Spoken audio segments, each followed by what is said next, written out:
Welcome to Short Course, episode 116 for November 10th, 2023. I'm your host, Ben Barry. I was watching with some interest. The Tactical Games had their nationals this past weekend in Texas, and just trying to see, what are they doing differently? How much of a shooting league are they? How much of a, weightlifting league are they? And they still are having trouble, I think, shaking their roots as, mostly weightlifting with a little bit of fairly static emphasis on accuracy over speed type shooting. But I was watching their YouTube live streams, which were certainly not stellar. They left a lot to be desired, and looking at some of their competitor materials. And one thing that did stick out to me is the fact that they are sponsored by Under Armour. And obviously that's a pretty big name sponsor. That's, I think, probably a bigger, more mainstream sponsor than anybody's seen in USPSA for a long time. And I was looking at the live stream and their collateral and their social media and just trying to look at it from the perspective of an advertiser. And it just put me in this frame of mind to be thinking of the idea of sponsorship as an element of the ecosystem that USPSA matches and other sports, IDPA, 3-gun, PCSL, how sponsorship plays into all of that. And so I thought it might be an interesting digression for this week's episode of the podcast. And I'll say, first off, a few disclaimers. One, what I'm saying here is based on my experience, mostly having seen things from the inside of the North Carolina section match, which obviously operates slightly differently than an area match and different still from how a nationals operates. And second, that this is just kind of my current outlook, my current perspective. Part of the reason I want to put this out there is to start a conversation and have people tell me their perspective. I've not reached out. I know some folks who sponsor matches. I'm sure if I got them on the phone and said all these things to them, they'd probably have some thoughts back. So my email is at the end of every episode. Feel free to reach out. I really do want to not just say, this is my point of view and it will be this way unchanged for 4 years. No, I understand that I'm coming into office as area director with a certain set of beliefs and background, but I want to grow and learn and be educated by being exposed to people who know more than me, who have more experience in various areas. So none of this is meant to be, a grand pronouncement, but this is just kind of my perspective on things as a snapshot in time in November of 2023. One place I think that's also good to go at the beginning of the discussion is the idea that I don't fundamentally see the job of USPSA as being sponsor friendly. So, for example, there are leagues that are looking at making changing the sport or building a sport from the ground up that is inherently TV friendly. And I'm not really interested in changing USPSA as it is. I think hit factor scoring, I think having matches that play out over 20 or 24 courses of fire at a really high level, 30 at a world shoot. I think that's actually a pretty good format. I wouldn't want to necessarily change that. Now, there are some tweaks that I think might have opportunities for greater sponsor interest or greater focus. I mean, you could imagine something like a Super 6 shoot off, which is something that is done at some overseas matches where the top 6 in each division, men's and women's, then go the day after the match or at the end of the match. They have a shoot off where the top 6 shoot one of the stages from the match again, and the top 4 advance and they go shoot a second stage, and then the top 2 advance and those 2 shoot head to head on a third stage. So it's sort of this knockout element where in a given match, you can kind of, even if you have one bad stage, as long as you make it up over the course of the rest of the match, you have a little bit more room. But with this knockout style format of a Super 6, there's more drama. It's generally meant as a spectator event. And so you could imagine a live stream of something like that would be a way to get more eyeballs. So there are ways to augment the existing hit factor USPSA IPSC format that I think might be interesting from a sponsorship perspective. But fundamentally, I don't see the job of USPSA to be going out of its way to be, quote unquote, sponsor friendly. Now, again, there are things like having walls that make for better YouTube live streaming where we can make accommodations like that. I think we should, and we have that option. But fundamentally, I don't think the sport should be changed in a way to attract sponsors. What I'm talking about today is more about the idea of, if people want to sponsor matches, how can we make that worth their while? I mean, at a very basic level, there are people who sponsor lots of matches and do it in a way that is sustainable for them, whether that's, you'll have a custom gun builder who can put a gift certificate on the prize table for $500 off a $6,000 gun. Well, even if they give those away till the cows come home, they're not really, they're cutting into their margin, but they're not really putting their business at risk of actually losing money. And then somewhere in the middle, you have companies that send product, which obviously costs them money to produce. They just send raw product, and that goes out on the prize table to the shooters in whatever way it's distributed. And that costs the company some money, but again, it costs them their cost on the product, not necessarily whatever they would sell it for. And then all the way at the other end of the spectrum is something like a pure cash sponsorship, where it's just a transactional relationship. The sponsor is paying for advertising, and they write a check, and they get banners, they get in the match book, they get whatever the sponsorship package for that match is. They're paying for that. It is a sponsorship deal.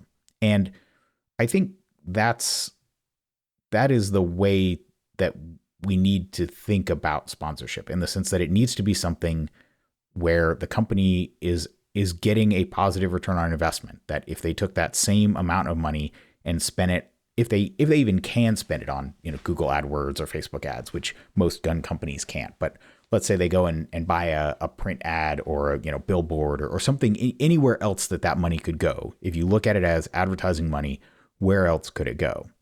And I mean, even within USPSA, matches often usually accept product as prizes, but you look at the other places that USPSA headquarters in particular is involved in advertising, in the magazine, on the website, in the app. I don't think those come with product. I think those come with cash. That those are just paid transactions. And so to some degree, this is an understood thing.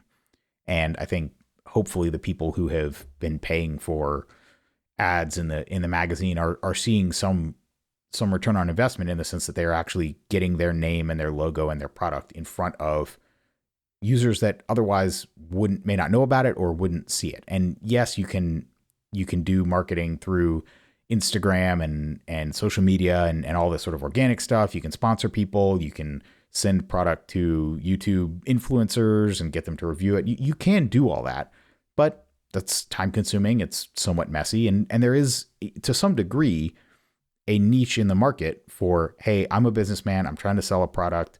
Let me just write a check, get my graphic designer to design up an ad, send it over, get some banners printed, whatever it is, and just sponsor, not have to have any agreements or ship product to somebody and then review their video before they post it. I mean, all that stuff, if companies want to go that route, that's fine. But there is a spot in the market where matches are a place where avid gun owners go. And if you can be exposed to something you didn't know about, whether it's a new bullet company, a new holster company, a new gun company, if it is a way for those companies to get visibility and to have their name out there, be able to advertise, if they have some new product or what have you, that's a way to get eyeballs onto it. Now, the downside is, at a typical USPSA match, whether it's a level 2, level 3, even up to a nationals, you're going to get a few hundred people are going to actually lay eyeballs on any banner that's hung on a stage. A few more might look at the match book, but what we're really talking about, if we want sponsorship to really be worthwhile, if we wanted to actually have some distribution, is it needs to have this force multiplier. It needs to have this effect where the people being advertised to are not just the people on the range, but say the people that watch all the match videos from all the people on the range, and the people who watch any live streams or any video put up by the match organizer. So there has to be this multiplier effect where it's not just the people physically present who see the advertising, but for it to really be effective, to get the name out there, you want that level of advertising to be multiplied through the internet. And instead, what we get at the state section, level 2 sort of strata of the competition hierarchy is basically lots of product.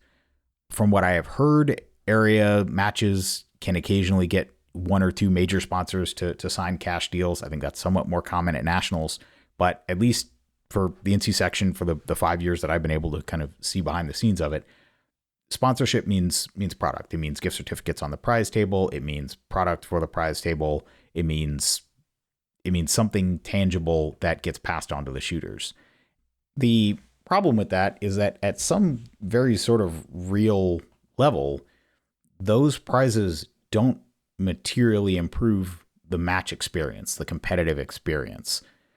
Now, there are a few sponsors, I think most notably Shooters Connection, that their sponsorship takes the form of a discount off product. So all the targets, all the pasters, and if you want to buy any other things to put on your prize table, they'll give you a discount on that. So that actually, as a match director, that saves you money that you can then reallocate to other places, whether that's your staff dinner, more porta potties, travel stipends for your staff, whatever it is, that is actually money that you can reallocate to somewhere else in your match.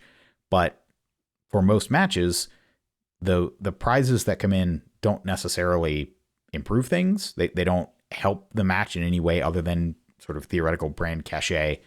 And in a lot of cases, they add a lot of hassle and complexity. I mean, at your typical level 2, you're just going to take all your prizes, take each one, pick a shooter that's registered at random, and assign the prize to them. And that is the most logistically simple way to distribute prizes. But it sucks for basically everyone involved. As a sponsor, typically speaking, the only person who sees the prize is the person receiving it. So there's not this element of walking the prize table and choosing among the options that you have, where for every person that chooses your prize, 10 more people might see your name, see that you put something on the prize table, and maybe they go on and pick some other prize, but your name, the fact that you put the prize on the prize table, is at least in their brain. They are aware that you sponsored the match.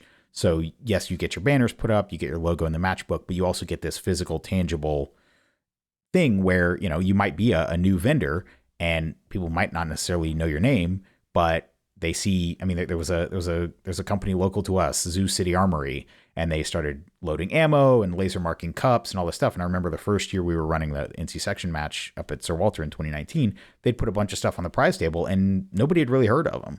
And there were a lot of people asking, what's this? Who are they? What do they do? They'd put a gift certificate on there, and that generated, not a lot of people went out of their way to pick that if there was something else on the prize table that they were interested in. But it did a great job of making people in the North Carolina area aware of this new local company that was doing laser marking and making ammo and doing this kind of thing. You don't get that with this. You just assign the prize to the person when they check in. Hey, here's your prize. Or if maybe you don't do it at check-in, you just have somebody driving around in a golf cart distributing the prizes. But it's bad for the sponsors in the sense that you pay your sponsorship in product and only the person receiving it necessarily sees it. As a shooter, it's basically a random draw if the thing you get is something you even need. And so you get a lot of people horse trading or just giving it away in the parking lot. So of the three parties in the sort of transaction, the sponsor, the match director, and the shooter, it's basically that's the easiest thing for the match director. It reduces their workload the most, but it delivers relatively little value to either the sponsor or the competitor. Now, the approach that North Carolina section has taken for the past 5 years is much more labor intensive for the match director, but it's to actually divvy up the prizes into roughly equal groups. And then for each schedule of shooters, when you check in, you walk the prize table. Now, obviously, there's always going to be some more valuable prizes than others, but you basically get to look at the prizes on the prize table, and there very well might be something that is a lower objective dollar value that is just more useful to you. And this also resolves problems with things like a lot of times you'll get product that's donated that it's for a specific gun, or it's something specific to rifles or PCCs or left-handed, or something that is really, for the person who can use it, high value, but for the average person, not valuable at all. The main drawback to this approach is that it does make it very hard to distribute high value prizes. So for example, for the past few years, Ruger has been a sponsor of the North Carolina section, and their sponsorship is a certificate for each of 3 guns. And they're all $400-ish value guns. And if you put that on the prize table, then just the first person who walks up is going to see this is obviously worth twice as much as any other option. Even if I flip it on the local forum, I'm still going to walk away with more cash in my pocket than anything else I can do here. So I'm just going to take this gift certificate. And so the approach that we've taken for that is we actually set that up as a raffle. So when you check in, you get a ticket and you can put it in a bucket for one of the 3 guns. And on top of whatever you get from the prize table, you can put a raffle ticket in for one of these 3 guns. And again, it gives you an option because typically I think there's a 9mm PCC, there's a 9mm full-size handgun, and then there's a 9mm carry type gun. And so people can kind of choose which one of those they are at least vaguely interested in. And so that helps to kind of ameliorate that issue. This year was actually somewhat interesting in that pretty late in the game, we got word that Holosun was sponsoring the match. And what they were going to be doing was sending a bunch of $350 optics for 4 different of those. So it became the same question. How do you distribute that in a way that isn't just random draw to, someone who may or may not have a use for that optic? Or, do we add, now there's 7 options you can spend your raffle tickets on? Do we give people 2 raffle tickets? Now that there's 7 options, are people going to back up and stand there all day trying to pick which one? There's an element where, when it's one of 3 guns, you can pretty quickly decide which one is interesting, but you start giving people too many options and things start to back up. And so those actually ended up going in something that was newly tried this year, which is this idea of a virtual prize table, which is that since because everybody shoots on different schedules, there's no one awards dinner where people can walk the prize table in order of finish, but that and a few other high value, I think $200 and up gift certificates were awarded in order of finish across the divisions. And so that gave the people who, starting with the biggest division, I think, obviously Carry Optics went first and then on down through the other divisions. And it was first overall, got first pick of all the divisions, and then state champion.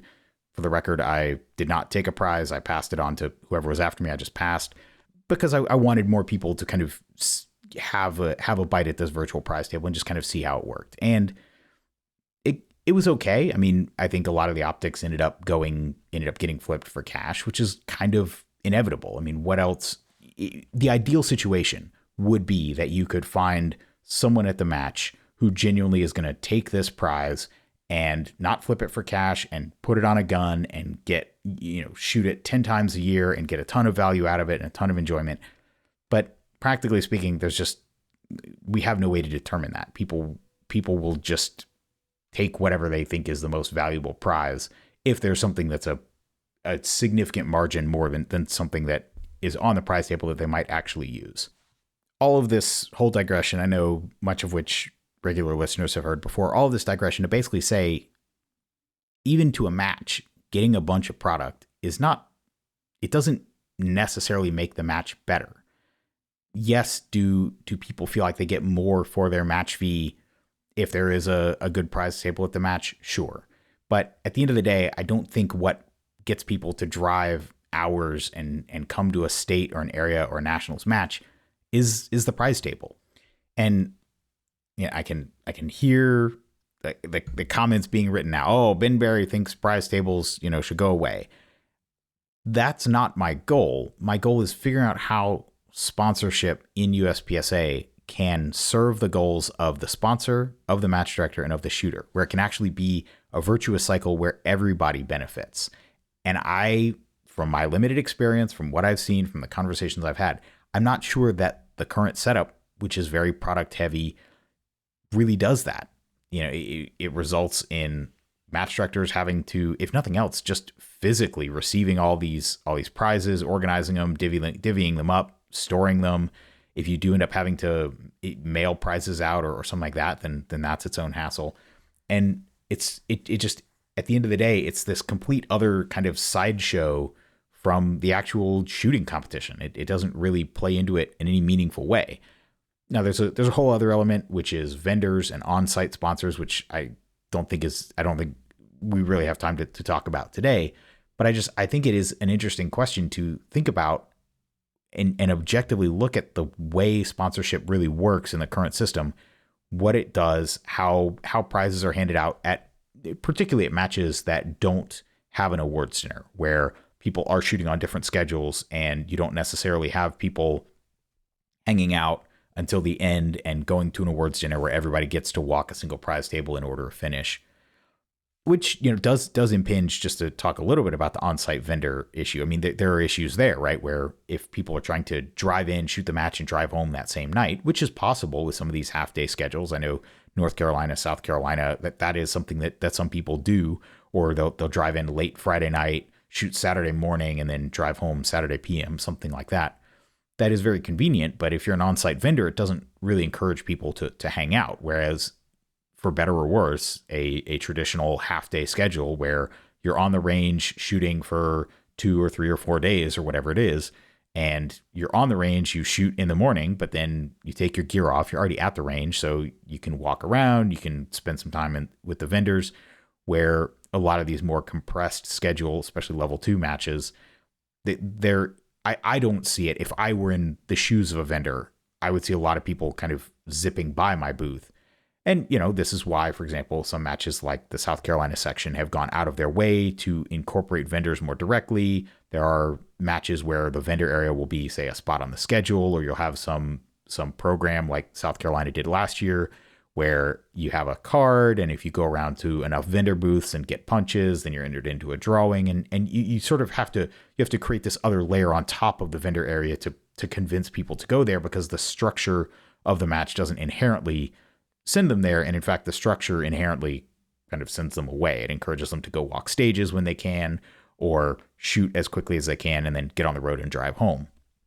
So there's that whole other fourth topic, which is on-site vendors. But when we just consider the existing setup, the existing system of product that gets sent to a match director, at most matches it gets handed to the person who receives it. Maybe the person who buys it from them is aware of it, but it's, in terms of actually delivering advertising value to the sponsor, it leaves a lot to be desired. Certainly, I think being in the match book, having a banner on stages, at least gets the name out there a little bit more. And I think that we need to look at how that can be done better, because I think the level of sponsorship that we see right now is a side effect of the ecosystem of basically what sponsors get. And so until we can find a way that sponsors, like I said at the top of the show, without materially modifying the sport, without having to change the fundamental essence of the sport as it is, which I think is actually quite good. I think, like I said, I think the current system of hit factor scoring and stages with some improvements or with some better handling could make for more interesting spectator viewing, and therefore bring eyeballs outside the people that are physically on the range. And yes, a simple live stream, I think, is a good first step in that direction. I mean, I know there's been a lot of discussion about what did or didn't change, about the 5G towers at Talladega. I don't know if we need Starlink. I don't know what it takes to get some kind of and it doesn't even necessarily have to be live stream, but some kind of delayed coverage that is relatively contemporaneous with the ongoing championship, having some kind of coverage of the shooters. And, yes, I think people will want to primarily tune in to see the Super Squad, to see the best guys. There is that element of, hey, look, Ma, I'm on TV. If you happen to catch yourself on the USPSA live stream the way that they used to do it, where they would just have a couple of cameras set up on random stages. Typically there'd be one fixed camera that would follow the Super Squad around, and then there would be one or two other cameras on other bays, and they would just cut between these static cameras. The downside to that being, if there happened to be nobody shooting on any of the 3 stages, then you would just end up watching an empty bay, or you'd end up watching people pasting. And I will say that I think that was a good start, but they don't even do that anymore. Again, I don't have any insider information about what happened. We don't see those even of what little there used to be.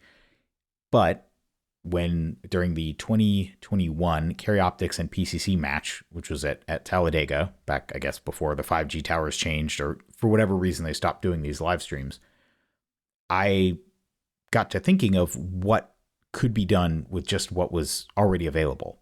And so I went and did my own kind of rebroadcast of their stream adding a little live scoreboard, using the YouTube ability to kind of jump back to do instant replay. And then when you're running a little bit behind live, then you can skip over the dead time. And I think the I'll link to the video. Like I said, it ended up being something like an hour, but if you skip to 30, 45 minutes into it, you'll kind of see once I've kind of hit my stride and I'm jumping around, it just, with literally an hour and zero money and just free software and the YouTube live stream that was already being run by USPSA, I think we got to something that was an example of what could be a better product than what was being done. And obviously, if you can further enhance that, where you have maybe a few cameras or, more time delay, you have the ability to do some more slow-mo or do some analysis, do two shooters overlaid and that kind of analysis, you could actually do a pretty interesting and informative live stream where people can actually see the best shooters in the country duking it out. And I think that would actually bring in a lot of eyeballs, which then sponsors would be interested in advertising too. So all of a sudden, it's not just the banner on the stage is seen by the 300 or 400 people that go through that stage, but now the Nationals live stream is on that stage for 20 or 30 minutes, which is, how long that squad is going to be on that stage. And so you see that banner quite a bit more. And so then there's that element of, well, now that sponsor is getting a lot more coverage. And if 1,000 people watch that stream, if 5,000 people watch that stream, who knows? There's all of a sudden you're able to use the power of technology to multiply the people actually becoming aware of this sponsorship. I don't know what would go into making this happen. I know that 2 years ago we had these fixed camera live streams from Talladega that seemed like at least a step in the right direction. It seemed like there was potential further improvements that could be made on that. We've gone backwards in the last few years. I don't know why that is, but I think there is an opportunity here, not just from the sort of structural side of, how do we make a sponsorship arrangement that is, like I said, beneficial to all three parties, the match director, the sponsor, and the shooter, but we can actually provide value to the sponsors by giving them exposure to more than just the people who are physically on the range. And I think ultimately, just to sort of bring this full circle to the tactical games, I think that's probably what Under Armour was looking for when they sponsored it. They know that this is something that people are looking at. This is something that even if people don't participate, because there aren't local tactical games matches, they have, I think that their headquarters runs, there aren't matches that I'm aware of. There might be out there. I'm not an expert on the sport, but I know they run like 10 regional matches around the country and some smaller like skirmishes or something like that. And it's not something that people participate in as a sort of ongoing local thing the way that USPSA is. But that also has this element of you have more eyeballs, where it's something where people might be training at home thinking that one day they'll come to one of these regional matches and drive 5 hours to go spend a weekend shooting one of these. And so those eyeballs are actually, to some degree, as an advertiser, more valuable. And so I think it's just an interesting thing to look at in terms of, are we trying to advertise to the participants or to the people who are watching at home? Well, you can't have anybody watching at home if you don't even have a live stream, if you don't have a daily wrap up, right? I mean, you could imagine, I know the last few years there have been these on-site, highly polished social media videos that in some cases are being uploaded within hours of filming, but typically they're really chopped together. You don't see a single person's stage run, but I mean, you could imagine an end of day recap that might be 10 minutes long, and you just have somebody who really understands hit factor scoring and can kind of track the points and how the battles within the super squad are playing out. Heck, maybe get one of the super squad guys, just kind of fill you in and be like, hey, what happened today? Like, where did the standings start? Where were the big shakeups during the day? And you could get any of these guys that are really detail oriented. I mean, a Mason Lane or one of these guys who, tracks points and understands kind of where the relative standings are, and get one of those guys to kind of brain dump it for you, and then do some kind of daily end of day recap and show people, hey, this was day 2 at the such and such nationals, and the day started out like this, and then these 4 big events happened, and here's where we're at the end of the day going into tomorrow. And you could do that for each of the major super squads in, the divisions, men's and women's, and that could be a 10, 15-minute video. Would it be a ton of work to edit together at the end of the day? Sure. But again, if you can put that together and then, because, live streaming is cool, but not everybody is going to sit around and watch 6 hours, 8 hours a day of live streaming. People have stuff to do. And so having live stream as one way one avenue to consume the content for the people who can just have it on, or maybe they, skip around and watch the parts that are interesting to them. That's one thing. But yeah, if you can also, do some kind of end of day wrap up, have some highlights, and then again, if those end of day highlights, even people outside the sport, share the video, people might start get into it and they'll see some of the really top level guys, some of the great performances going on and some of the really good shooting. Maybe it'll get them interested in USPSA, say, oh, wow, okay, I see what this looks like at the highest level. But then you also can figure out how to work advertisers into that in a way that, to be honest, is less boring than the way that they were doing it on these old live streams 2 years ago, where in between times when there was no action going on, they would just cut to what was basically like a 30-second TV commercial. And again, on YouTube, you can just skip through those if you're not watching live. If you are watching live, you can just pause and change the tab away to something else. And so I think they had like 3 of them, and it was just the same 3 over and over again. So as soon as one would start to play, you'd kind of tune out.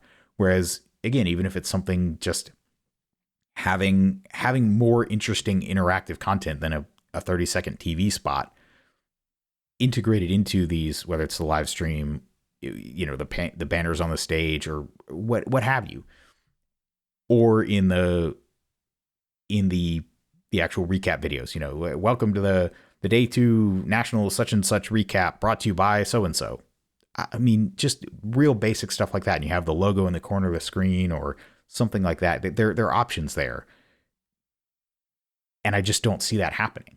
And so I think until structurally we see something that actually provides more value to a sponsor than dollars spent on anything else that they could do, whether that's YouTube influencer marketing or putting up banners at gun shows. I don't know what these guys are doing, but until we can provide something that's more compelling, I think we're going to keep seeing the sort of level of sponsorship and the structure of sponsorship that we've been getting.